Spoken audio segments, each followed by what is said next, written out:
Hot news: amazing our Bugatti Chiron. Leaving the 99.999% in its dust, the Chiron is a 1,500 horsepower smackdown of every hypercar ever produced in the history of time.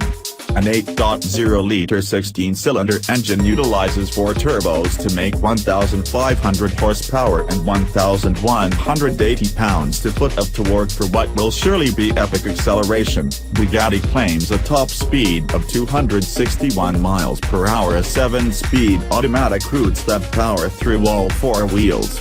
If you have to ask, you can't afford it. It's priced at around $2.7 million. Where the hell do you put silverware in a Bugatti? The customs officer asked, staring at the eating utensils packed in engineer Dennis Rohlfs' fancy aluminum Zarges case, which was otherwise filled with spare parts for hot weather testing of the new 1,500 horsepower Bugatti Chiron. At Bugatti, even the engineers have expansive luggage. Rohlfs explained that he wanted to show good manners in America by using a knife and fork when eating the hamburgers he expected to be deluged without in the desert west. Shaking his head, the customs officer let the weird foreigner pass. Welcome to America. That episode was 2 weeks ago, and Rohlfs' silverware remains unused, lying in his box between the cables, seals, and other exotic Bugatti bits. He has already learned to eat burgers with his hands, lest he draw unwanted attention or marriage proposals, and those same hands are currently on the steering wheel of PT 5.10. That's the glamorous name for our blue and white development car, what the industry calls a pre-series model from the earliest stages of production. Together with 3 more Chiron development cars, PT 5.10 is cruising on 120-degree tarmac. The tire is a toasty 149 degrees by the test equipment sensors. Though the Death Valley excursion is a test of extreme thermal stress under cruising conditions, the trip is also proving to be a kind of test marketing of the styling. Tourists chase us into a parking area, where the engineers read engine temperature data while the fashionably modern 3-eyed bystanders record every detail through the 2 orbs in their faces and the unblinking one on their phones.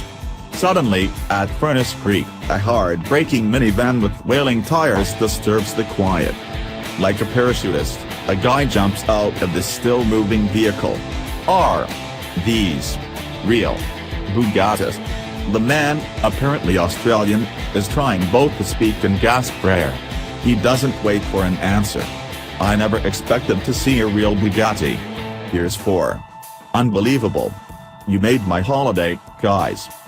Unaffected, and perhaps not even understanding the man through his breathless accent, the engineers continue checking endless columns of figures and charts.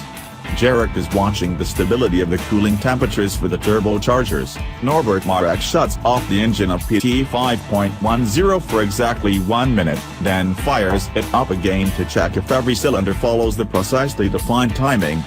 Transmission man Siegbert Slobianka is fetching about the gearbox behavior during deceleration. He doesn't like the little jerk that happens when the box downshifts at low engine speed, usually right before the car comes to a stop.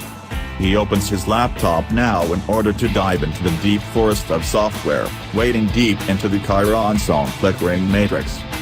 Engineers like Slobianka don't talk much. They prefer to demonstrate, as when he executes a downshift from 7th while changing from normal into sport mode. 3rd gear kicks in, and Slobianka gives the thumbs up. The transition is perfect.